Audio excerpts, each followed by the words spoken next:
Армысыз көрермен, эфирде мектеп жаңалықтары, студияда Саттығұлова Айнұр.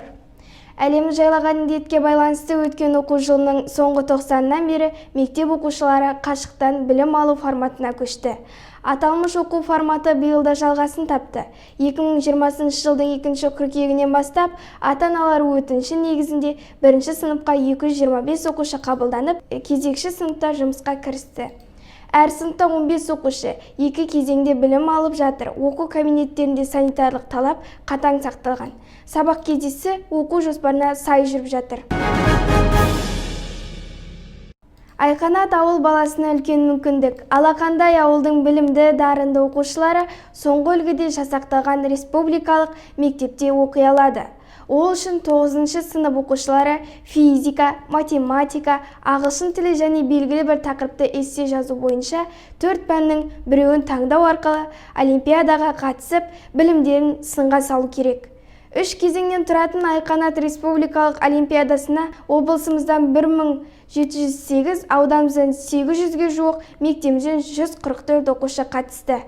Ережеге сай әр ауданға 5 гранттан бөлінген. Білімділер бәсекесінен оза шыққан оқушылар Көкшетау қаласындағы Бурабай демалыс орталығында дарынды оқушыларға арналған мектеп-интернатында тегін білім алады. Осы олимпиадада мектебіміздің, ауданымыздың, облысымыздың намысын қорғаған 2 оқушымыз топ жарды.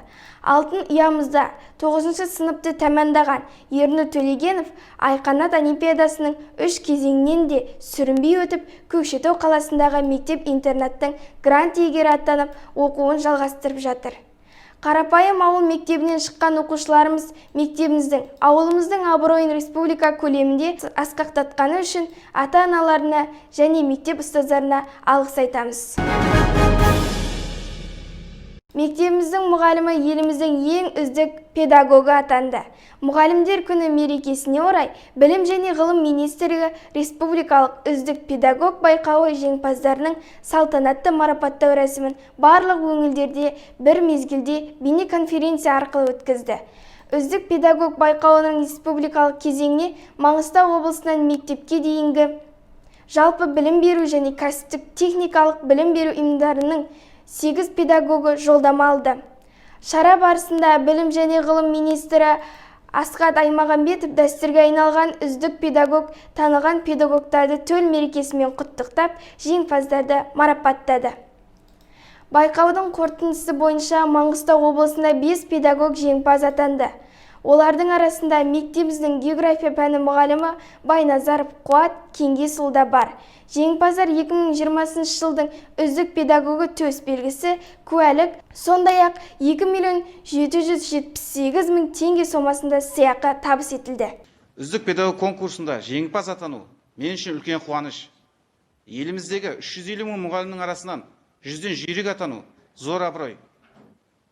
Бұл жүлде менің шеберлігімді одан сайын арттыра беруде жаңа міндеттер жүктейді. Мені қазіргі сәтте оқушыларым, ата-анам, барша жұртшылық көріп отыр. Сондықтан мен олардың алдында үлкен жауапкершілігімді сезінемін. Қазақстан Республикасы Білім және ғылым министрлігі Академия мектеп жобасы аясында Ахмет Байтұрсынұлы Білім Академиясы мекемесімен серіктестікке жұмыс істеген бірнеше мектептер мен ұстаздарды марапаттады.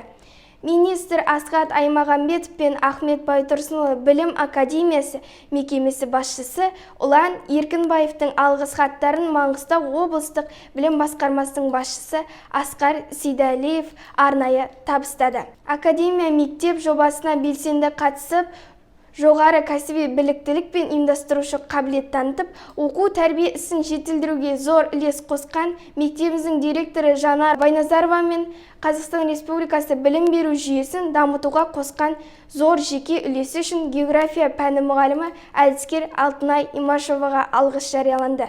Сондай-ақ аталмыш жобадағы серіктестік үшін мектебімізге арнайы куәлік табыс етілді. Білім беру саласында үздік сапалы қол жеткізу үшін алдағы уақытта әріптестік қарым-қатынас жалғасын таппақ.